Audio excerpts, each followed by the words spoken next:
labadan shay oo kaliya haddii aad tintaada marisid agool ama taxob dambe ama tin agool leh oo nabar ka soo baxo maalinkaas kuugu dambeyso insha Allah ilaahay idinkiis. Alaabtana agoolka ayay tinta ka dhameysaa taxobaha iyo agoolka nabraha uu tinta u yeelo. Marka alaabtan ka faa'iideysta walaalahiga waa alaabta agoolka tinta ka saareysay.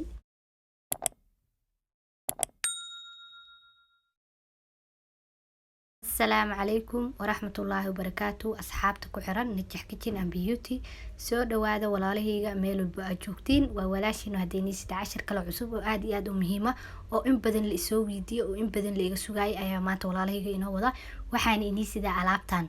waana alaabtii tinta agoolka ka saaraysa oo agoolka iyo taxobaha nabraha tinta ka dhameynaysa walaalahayga saan wada ognahay timaha agoola galo rag iyo dumar labadaba way galaan sidee agoolka tinta uga dhameyn kartaa adoo gurigaaga jooga oo tintaada u sifaysan kartaa oo nadiif uga dhigi kartaa oo taxobaha iyo agoolka iyo nabraha waxyaabahaas oo dhan iyo cuncunka tinta sidee uga dhameyn kartaa waaye maanta casharkeena marka walaalahayga taas ayuu ku saabsan yahay agoolka tinta waxyaabaha u keenana waxa kamid ah qofka inuu isticmaalo shaambooyin fara badan oo ku ekaanin hal shaambo ayadoo ay jirto shaambooyinka badan inay timaha agool u keenaan oo shaambooyinka qaar ay khaldan yihiin saliidaha sidoo kale agool ay tinta ku dhaliyaan marka qofkii waa inuu hal shaambo oo kaliya uu ku toosnaada shaambooyinka walaalahayga khaldan iyo madaxii oo huursan oo biyo intii madaxii lagu soo dhaqo oo la isku xiro oo laga aamuso iyo madaxii mara intii lagu daboolo la isku huuriyo waxyaabahaas oo dhan ayuu ka dhalanayaa bahalkan oo madaxa galo marka iska ilaali insha Allah shaambooyinka khaldan iyo madaxii inaa huurisiin agoolka uu keenayaa walaalahayga agoolkana waa bacteria aruurtay marka insha Allah maanta wixii aad ku nadiifin lahaydeen ama wixii ka caawin lahaa inaad tinta agoolka ka saartid ayaa inii wada walaalahayga kana bogta qaybta videoga waxyaabaha aan ka sameeyay sidaan u sameeyay bismillaah alaabteena tinta agoolka sameysanaysay ayaa isku dardarsanayna walaalahayga marka hore waxa u baahan tahay khal ayaa u baahan tahay waa khalki cadaa oo salarka lagu cunaayay ayaa marka hore u baahan tahay sidoo kale waxaad u baahan tahay sinjibiishi caadiga ahayd oo shaaxa lagu karsanayo waaye waa midii la tumaayay ma ahan midda powderka waana taas walaalahayga waa gabal sinjibiila oo aan soo dhaqay oo aan soo fiiqay oo aan soo jarjaray ayaa weelkan yar noogu jiro waxaan soo qaadanay makiinada yareed oo heelka lagu shiidi jiray ayaa waxaan ku shubanay sinjibiisheeni noo jarjarneed ayaan ku shubanay walaalahayga sinjibiisha tinta bakteeriyada ka dhalata ayay ka hortagtaa oo ka nadiifisaa maasha Allah aad ay madaxa ugu fiican tahay sidoo kale waxaan ku daray khalkeeni cadaa ayaan ku daray marka inta ayaa isku soo shiidaa khal yar oo qiyaasa oo waxaan ku shubay 2 fur camal ah iyo sinjibiisheeni ayaa makiinadan yar noogu jirto intaana isku soo shiidaya walaalahayga markii aan isku soo shiido ayaan hadda isku soo noqonaynaa xagga iyo makiinada aadeyna insha Allah markaan soo shiido isku soo noqonaynaa walaalahayga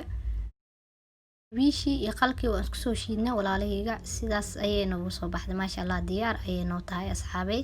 marka waa miiranaynaa weel yar aan soo qaatay iyo bahalkii lagu miirahay shabaq yara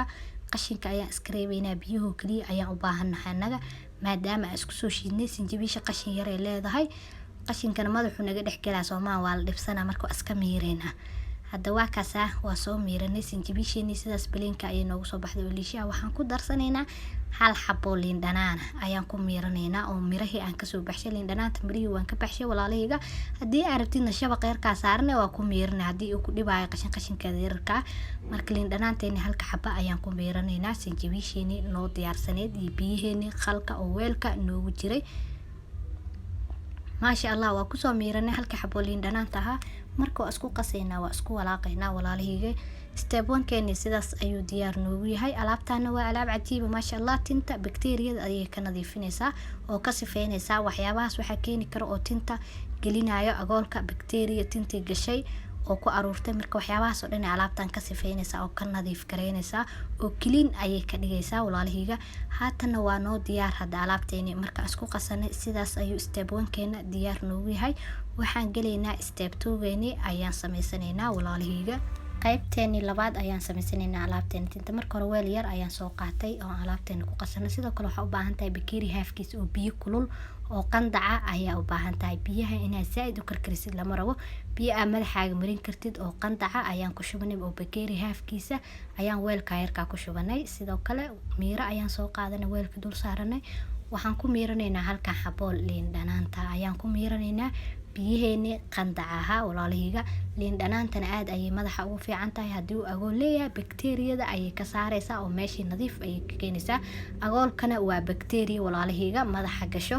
waxyaabaha hadda keenana hore aynu kugu soo sheegay insha Allah marka liinteeni biyihii waa ku miirana waa isku qasanayna wax yar ayaan ku walaaqaynaa oo biyaha liinta ayaan si fiican isku dhex gelinaynaa biyahana inay qandac ahaadaan waa muhiim biyaha iska soo qandici insha Allah biyaheeni iyo liintii waan isku walaaqnay walaalihiga oo wax yar waan is dhex gelinay marka waxa u baahan tahay weel yariisa caaga yarka ayaan biyaheena ku shubanaynaa caagana waa caagi la buufinayo hadii insha Allah hadii aad haysanin waa ka maarmi kartaa wax dhib ah ma lahan marka biyaheena noo kulaa iyo liinteena isku soo qasanay ayaa caageena yarka ku shubanaynaa hadhowtu way ku fududaanaysaa oo madaxii beef ayaa ku siisanaysaa aad kugu fududaanaysaa marka hadii aad haysanin wax dhib ah ma lahan qaando ayaa la kula shuban kartaa oo madaxa la marin kartaa muhiimada anaga biyaha ayaa noo ah laakiin caagan ayaa hada ku diyaarsanaynaa alaabteena hada waa soo diyaarsan caageeni biyihii yara oo kuleelka ah oo ku soo shubanay alaabteeni kale oo markii hore aan qasanaynana waa inoo tana oo sinjibiishi iyo qalka aheyd saas ay diyaar noogu tahay marka sida loo isticmaalayo ayaa ina tusinaya walaalihiga marka hore waxaad sameynaysaa madaxii ayaad soo dhaqaysaa ama madaxa waa soo nadiifinaysaa markii aad madaxa soo nadiifisid ayaad waxaad sameynaysaa waxaad soo qaadanaysaa biyihii qalka ahaa iyo sinjibiishi markii hore aan qasanay ayaad madaxa marka hore marinaysaa madaxa salka lafta ayaa ka marinaysaa gudaha ka marinaysaa waa salka ayaa uga shubaysaa oo ku rusheynaysaa si fiican u marinaysaa salka madaxa ayaa ku shubaysaa madaxa salkiisa ayaa alaabtan ku shubaysaa kuleylna waa alaabtan hadii madaxa uu nabro leeyahay maadaama markuu qofka agool madaxa ka galo uu cabaar u haayo nabro ayaa ka soo baxaa nabro hadii madaxaaga uu leeyahay waxaad sameynaysaa yoogad ayaa ku daraysaa yoogadka baleenka way ku xanfafee way ku xanuunay nabarkii aad dhaqnanayo marka uma dul qaadin karto waxaad sameynaysaa sinjibiisha ayaad waxaad ku daraysaa yoogadka baleenka oo faniilada ah ayaad wax yar ku daraysaa waa kula qasay ka bacdi marsanay hadii uu madaxaaga uu nabro lahayn oo wali nabro uu sagaarin oo taxobihii iyo agoolkii bas ay tahay waad marsan kartaa oo kuleelka waa u dul qaadan kartaa laakiin hadii madaxa uu ku dhaqnanayo yoogad yar ku darso oo madaxii nabro leeyahay intaas markii aad soo marisid waxaa ku joogaysaa 30 daqiiqo markii aad ku joogtid ama 40 daqiiqo waad iska dhaqaysaa sinjibiisha marka iska dhaqdid bahash yarta oo biyaha ayaa soo qaadanaysaa madaxii ayaa salka uga buufinaysaa markii hore sinjibiisha marine waad iska soo dhaqay ka bacdina biyahan ayaa madaxa ku buufinaysaa oo salka lafta uga buufinaysaa si fiican ayaadna uga buuxinaysaa waa ku buufinaysaa markii aad madaxa soo dhaqday oo sinjibiisha ka soo dhaqdid ayaad biyahan madaxa ku buufinaysaa liin dhanaantana jeermiska ayay madaxa ka dishaa madaxa ayay jeermiska ka nadiifisaa jeermiska ayayna la dagaalantaa walaalihiga marka sidaas ayaa alaabteena loo isticmaalayaa marka hore madaxa sinjibiisha marso iyo qalka isku jiro hadii madaxa uu damage ka leeyahay oo nabro leeyahay oo dhaawac ka jiro waxaa ku darsataa yoogadka baleenka oo faniilada ka bacdi waxaa sameynaysaa liinta iyo biyihii yara oo qandac aha ayaad madaxa ku buufinaysaa oo si fiican ugu buufinaysaa ilaa salka ayaa ka dhexgelinaysaa salka markii aad ka dhexgelisid waa iskaga joogi kartaa liinta wax dhiba kuma keenayso oo wax damage kuma gaarsiinayso madaxii ayay ka nadiifinaysaa agoolkii iyo wasaqdii ayay madaxa ka qaadaysaa iyo bakteeriyadii hadii aad rabtid waa iska raacin kartaa liinta iyo biyaha hadii aad rabtidna waa ku joogaysaa laakiin marka hore muhiimadu waa inaad sinjibiisha madaxa iska soo marisaa iyo khalka markii aad soo marisid sinjibiishi iyo khalka iyo liin dhanaantii noo diyaarsan marka hore madaxa mari ka bacdi biyaha madaxa ku rushee oo ku buufi oo si fiican u mari oo salka meesha ka dhexgeli lafta tinta biyaha ku buufi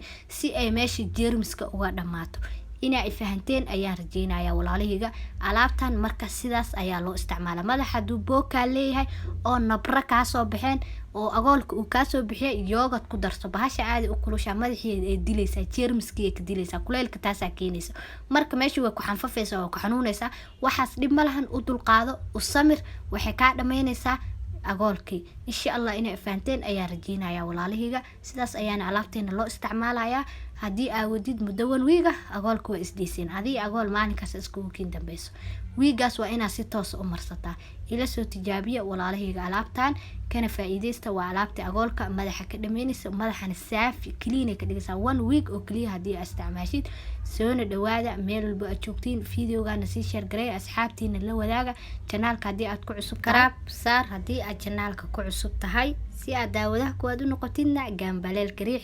like taa naga hilmaamin share taa naga hilmaamin insha Allah walaalahayga waxaan rajeynayaa videogan dhamaantiin inuu anfici doono